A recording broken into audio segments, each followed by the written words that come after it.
¿Cómo se abre esto? ¡Ay, ay, ay! ¡Qué daño! Hola. En este vídeo vamos a ver la letra A. Para pronunciar la A, abrimos bien la boca, como una sonrisa, A, o como un bostezo, A.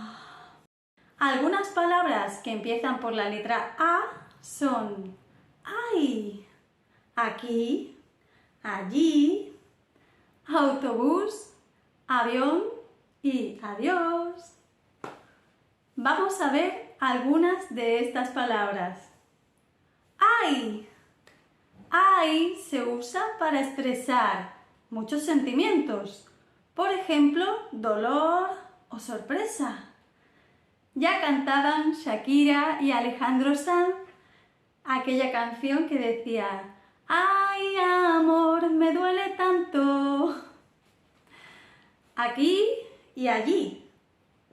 Cuando decimos aquí, nos referimos al lugar donde estamos en este momento que estamos hablando. Ahora estoy aquí. Ahora estoy aquí. Ahora estoy aquí. Ahora estoy aquí. Por el contrario, allí se usa para hablar de un lugar que está lejos de donde estamos nosotros. ¿Tu móvil? No, no está aquí. Mira, está allí. Dos medios de transporte que empiezan por la A son avión y autobús. El avión vuela por el aire. El autobús va por la carretera.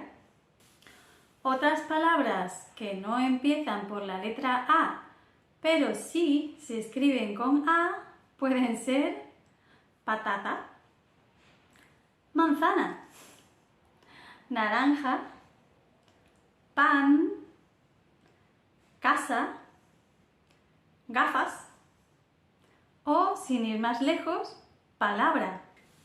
Cuando la letra A está al final de la palabra, puede indicar que es femenina. Vamos a ver algunos ejemplos. Un niño, una niña, el gato, la gata. Otras veces, la A al final de una palabra no significa que sea femenina. Por ejemplo, un futbolista, una futbolista, un dentista, una dentista.